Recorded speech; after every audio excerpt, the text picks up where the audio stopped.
kebenaran firman Tuhan yang terambil dari 1 Tesalonika 2 ayat 17. Sekali lagi 1 Tesalonika 2 ayat 17. Dan saya akan membacakan buat kita semua.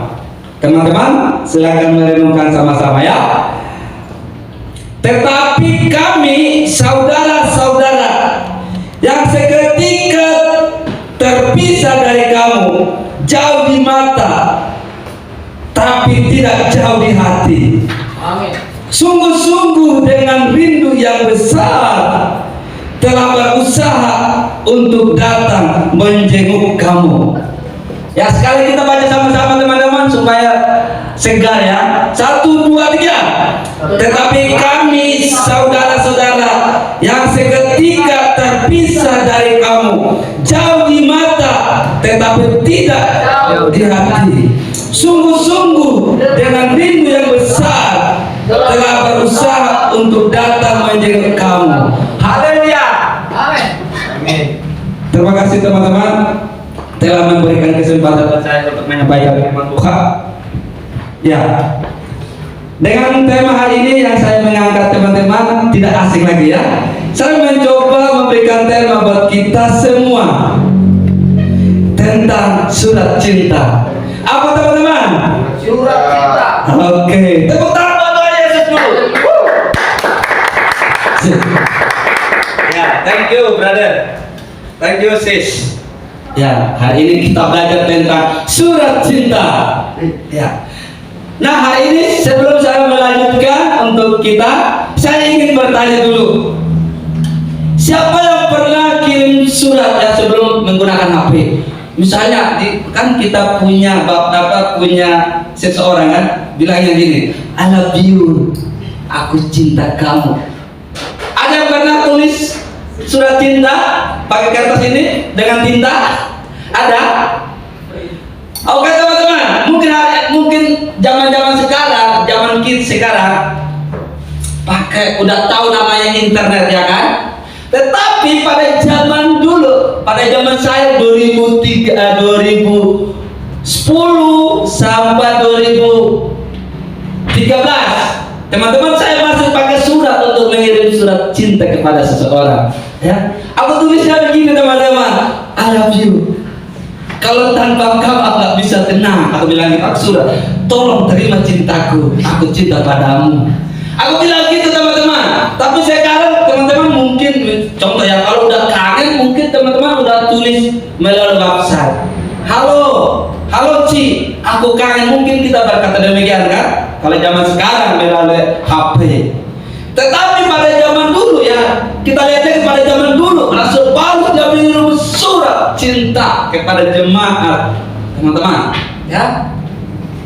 Dia mengirim surat cinta kepada orang-orang yang percaya yang berada di Tesalonika, teman-teman. Ya.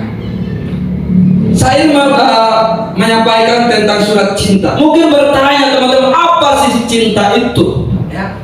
Saya ingin bertanya juga teman-teman, menurut teman-teman itu apa cinta itu? Ada yang mau jawab teman-teman? Ada yang mau jawab? Apa itu cinta? Kekuatan. Kekuatan. Apalagi teman-teman? Spirit. Spirit. Ada lagi? Mungkin dari Bang Ailo, brother? Apa itu cinta? Imagine. Romantis. Kalau Kasasya menurut cinta, apa itu cinta menurutmu? Apa itu cinta? Kasih sayang. Hah? Kasih sayang. Kasih sayang. Kalau brother, apa itu cinta? Ayo. Hah? Iya, sama memiliki. Kalau Bang Syukur? Perasaan. Perasaan. Oke, tepuk tangan dulu teman-teman. Haleluya. Cinta. Cinta merupakan emosi yang terbentuk dari 3 perasaan, yaitu pertama teman-teman, perhatian, kasih sayang, dan keintiman. Kenapa kita bisa jatuh cinta kepada seseorang? Karena pertama apa? Perhatian. Habis itu turunnya cinta ke hati. Aku sayang, I love you, bilang gitu kan. Oke, hari ini saya sampaikan teman-teman tentang cinta. Saya memberikan poin yang pertama buat kita semua supaya kita mengerti sama-sama. Ya. Poin yang pertama adalah kehadiran kita membawa dampak. Ya. Kehadiran kita membawa dampak. Ya. Mungkin tadi kan berbicara cinta. Atas kehadiran kita terhadap cinta membawa dampak, membawa perubahan. Kalau kita lihat di ayat 17 tadi ya, ayat 17 berkata demikian, tetapi kami saudara-saudara yang seketika terpisah dari kamu, jauh di mata tetapi tidak jauh di hati. Ya. Anak dipakai kemarin. Sungguh-sungguh dengan rindu yang besar, jauh di mata, ya, tidak jauh, tetapi tidak jauh di hati. Mungkin ada yang bertanya, dalam apa sih maksud firman Tuhan ini? Jauh di mata tetapi tidak jauh di hati. Teman-teman, yang artinya adalah ada peribahasa berkata demikian, perhatikan. Jauh di mata, dekat di hati, yang artinya walaupun tidak bertemu karena dipisahkan oleh ruang dan waktu, ya, atau jarak, namun di hati tetap berkenan atau teringat selalu. Ya. Di mana Rasul Paulus mengungkapkan di ayat 17 ini ketika Rasul Paulus datang melakukan memberitakan firman Tuhan selama dia melayani. Selama ia melayani di Tesalonika, dia memberitakan Injil.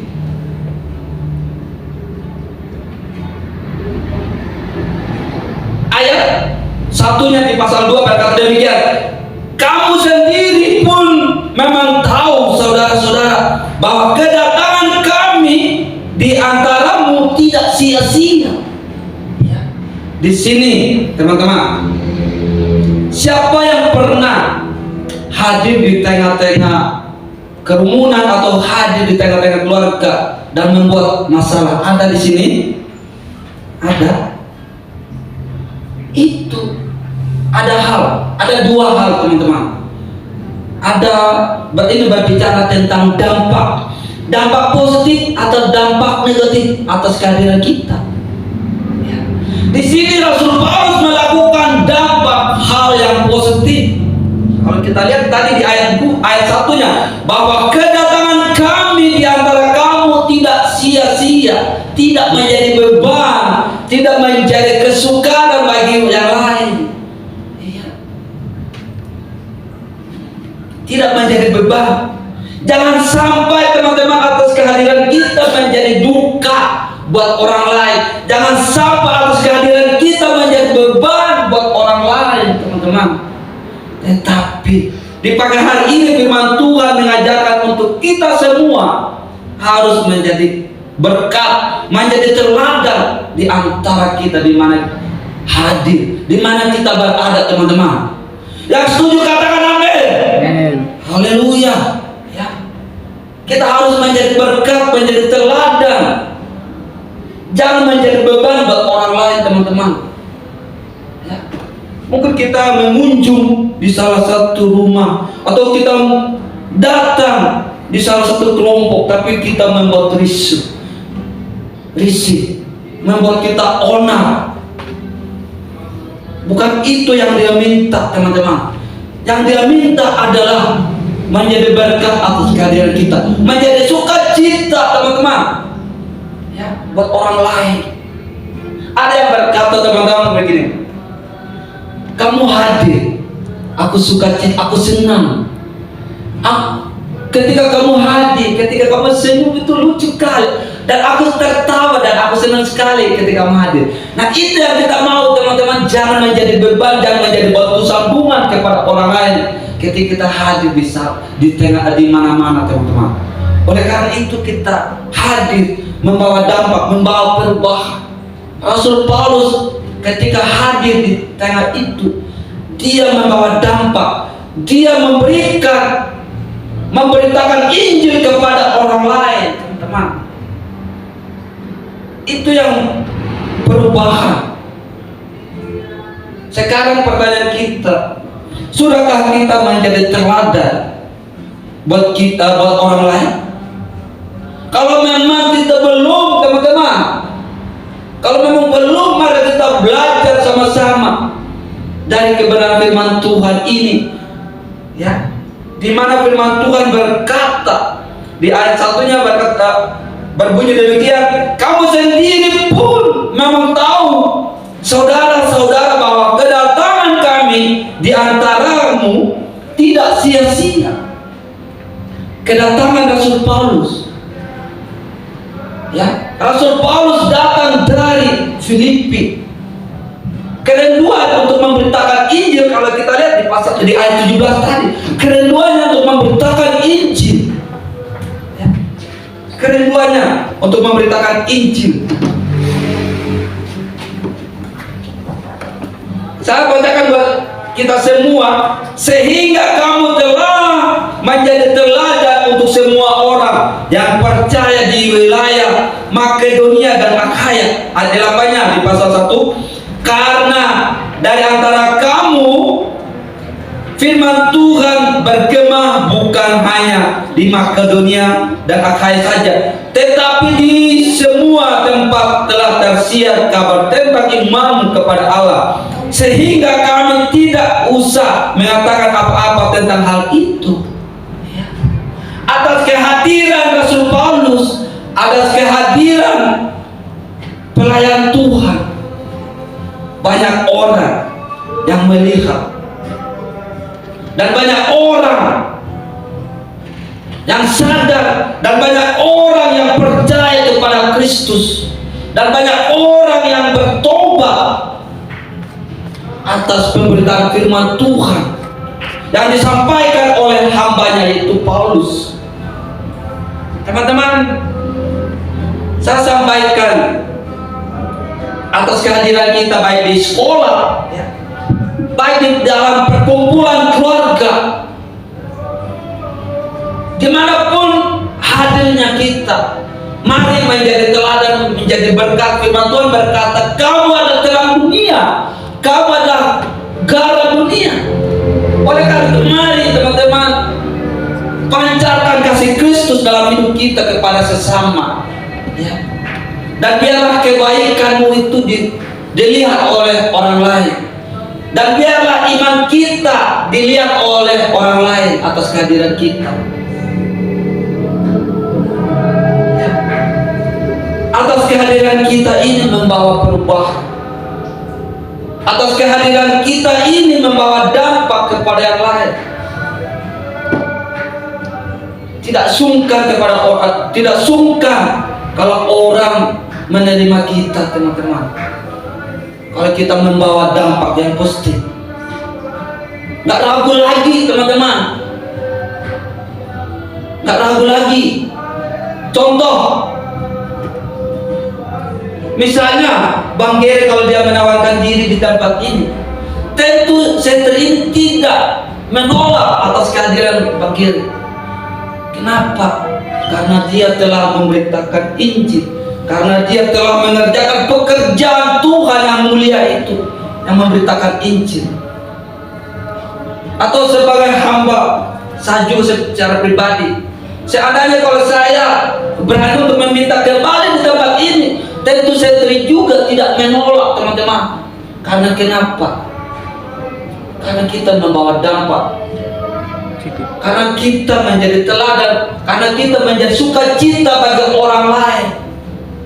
Coba kalau kita melakukan hal yang tidak sesuai dengan setri, terus kalau kita pulang dan meminta kembali untuk datang di sini, tentu 10 pertimbangan, teman-teman, untuk setri. Terima atau enggak, bilang gitu. Akhirnya tidak terima. Karena kenapa? Karena kehadiran kita ini membawa batu sandungan. Ya. Oleh karena itu firman Tuhan ini mengajarkan buat kita semua harus menjadi teladan Kristus, karena kita adalah terang dunia, karena kita adalah garam dunia. Oleh karena itu mari kita pancarkan kasih Kristus di tengah-tengah keluarga, di tengah-tengah mungkin di sekolah.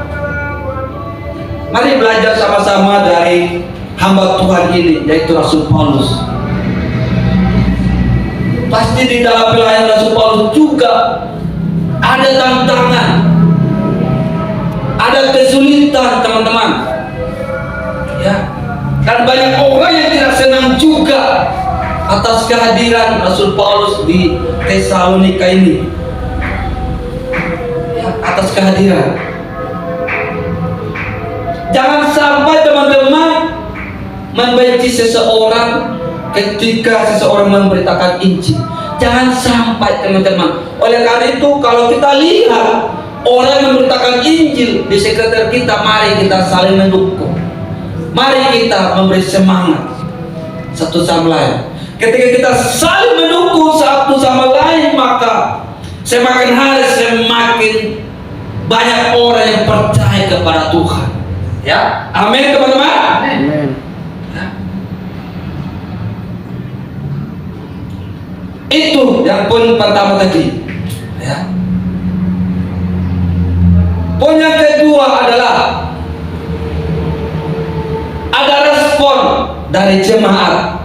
Sekali lagi, ada respon dari jemaat. Saya bacakan buat kita semua di pasal di ayat 17 berkata demikian. Tetapi kami saudara-saudara yang seketika terpisah dari kami, jauh di mata tetapi tidak jauh di hati, sungguh-sungguh dengan rindu yang besar telah berusaha untuk datang menjenguk kamu. Sungguh-sungguh berusaha. Saya bacakan buat kita semua di ayat 13-nya. Dan karena itulah kami tidak putus-putusnya mengucap syukur kepada Allah, sebab kamu telah menerima firman Allah yang kami beritakan, bukan sebagai perkataan manusia, tetapi dan memang sungguh-sungguh demikian, sehingga firman Allah yang bekerja juga di dalam kaum yang percaya. Di sini atas kehadiran Rasul Paulus, atas penyampaian firman Tuhan, banyak orang yang percaya pemberitaan Injil itu. Banyak orang yang percaya. Banyak orang yang berbalik dari hal-hal. Sebab orang-orang yang ada di Tesalonika ini banyak yang menyembah berhala-berhala. Teman-teman, kalau kita lihat di pasal 1 ayat 9 berkata demikian. Sebab mereka sendiri bercerita tentang kami, bagaimana kamu sambut dan bagaimana kamu berbalik dari berhala-berhala kepada Allah untuk melayani Allah yang hidup dan yang benar. Di sini ada respon jemaat. Jemaat menerima Injil itu, ya. Dan mereka meninggalkan berhala-berhala dan berbalik kepada Tuhan. Oleh karena itu teman-teman, saya sampaikan di pagi hari ini, mari kita responi firman Tuhan itu. Mari responi firman Tuhan, menjadi pelaku, bukan hanya menjadi pendengar, tetapi menjadi pelaku firman Tuhan. Katakan amin. Ya, teman-teman, atas kehadiran kita ini menjadi dampak, membawa perubahan. Atas kehadiran kita ini menjadi sukacita bagi semua orang. Saya senang ketika teman-teman misalnya hadir di tengah-tengah keluarga atau di kerumunan di tengah-tengah orang. Ketika orang itu melihat kita dengan sukacita, aku senang sekali. Begitu. Kenapa? Karena ada kasih, karena ada dampak. di dalam kehidupan kita anak-anak muda. Maka Rasul Paulus ini memberikan pesan kepada jemaat, walaupun aku jauh di mata tetapi dekat di hati, yang artinya biarlah kenangan atas kehadiranku di tempat ini menjadi teladan, menjadi berkat, dan menjadi pelaku firman Tuhan. Itulah yang kerinduan Rasul Paulus, teman-teman, ketika dia berpisah dengan jemaatnya yang ada di Tesalonika itu. Saya rindu teman-teman ketika saya juga pulang. Saya rindu teman-teman semua ini. Ada yang pendeta, ada yang menjadi guru agama, Amin. atau ada yang jadi dokter. Itu kerinduan saya. Yang terakhir, ada yang terus melayani Tuhan. Itu kerinduan saya teman-teman.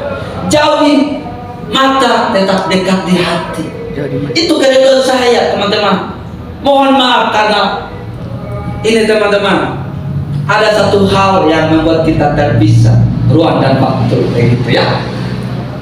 Karena saya juga melanjutkan pelayanan di NTT. Amin teman-teman. Amin. Intinya kita tetap bekerja, melayani bersama-sama, hidup bersama, melangkah bersama, melayani Tuhan. Katakan amin. Amin. Haleluya. Haleluya. Itu saja yang saya sampaikan firman Tuhan di pagi hari ini. Mari kita berdoa.